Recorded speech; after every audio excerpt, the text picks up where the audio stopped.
I'm Kate with BC4U that's in Colorado. You found your way to this webpage because hopefully you're ready to give yourself a sub-Q depo shot. First off, congratulations for choosing depo as your birth control. Whether this is your first time injecting your own personal depo or the first time starting depo, we're here to show you how to do it. Depo is a really incredibly effective form of birth control when you inject it every 12 weeks. Remember, there may be some changes in your periods. If there's anything you're concerned about, contact your medical provider. All right, so by now, hopefully you've gotten your box in the mail with your depo. So the things that should have been in your box is this lovely box that has the injection in it, along with this alcohol swab. We'll kind of explain how these go into play later. The other thing that is not included that you will want to include is a makeshift sharps container. So this is because since there's a needle on the end of the injection, we want to dispose of it properly. You can do this by having an old laundry detergent container that's empty or a jar with a lid. When you're all done, you want to tape them all up and throw them away in the trash. Do not recycle them. So first things first, we're going to go ahead and wash our hands. So I know you all know how to wash your hands. Make sure you really get in there. This is a really important step so we make sure that we prevent infection. So this is going to be a slightly abbreviated version, but remember 20 seconds. When you turn that off, you want to make sure that you dry your hands really thoroughly. All right. So first you're going to decide where you want to inject your depo. You're going to choose places that have a little more cushion. So normally it's like your thighs or your belly. If you choose your thighs, you can choose kind of anywhere on top. If you choose your belly, you want it at least an inch from your belly button, which is about 2 fingers length, and below. That's kind of where we carry our extra oomph. So you just want to stay away from like bruises, any areas that's red or tender, just because you will be injecting in that area. All right, so you're gonna just open up the back.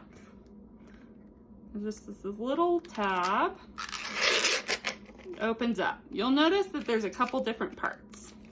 So when we talk about a syringe, there's going to be the needle that you inject yourself with. There's the safety on the needle so you don't poke yourself before you inject yourself. And then we have the actual syringe with the medication, which is a milky white, and the plunger. We're going to also get rid of the air that you can see kind of in the vial.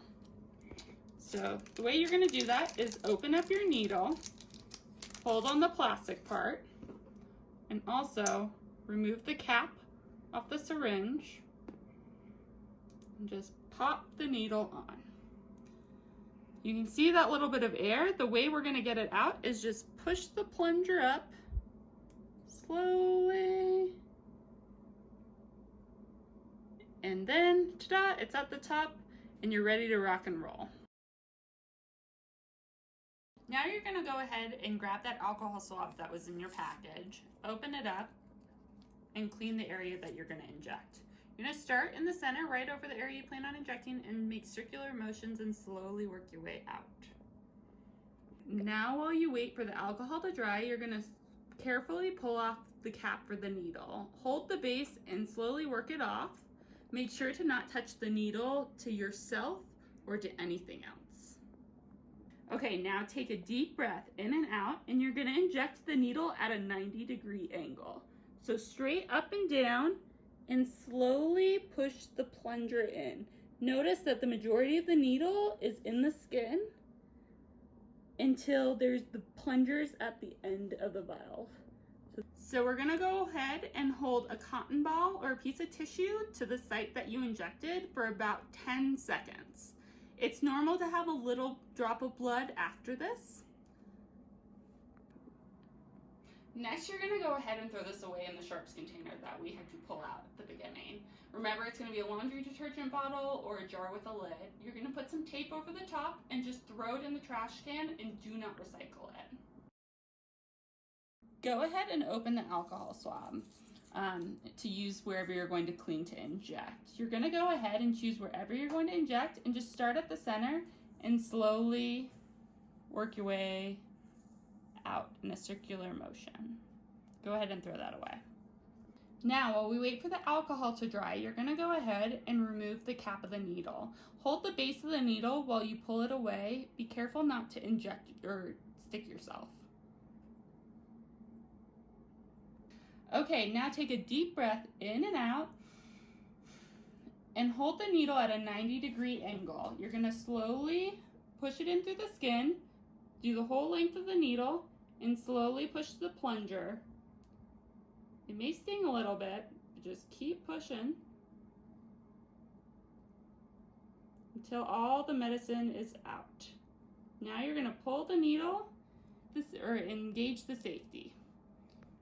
You're gonna go ahead and hold a cotton ball on the area that you injected just for about 10 seconds, just to stop any bleeding. It's normal to have a few drops of blood. Now that the safety is engaged and you've stopped the bleeding, you're gonna go ahead and discard the needle. Remember, we're gonna put it in like a laundry detergent container or a jar with a lid. You're gonna put it in and then tape up the top and throw it away in the trash. Do not recycle it.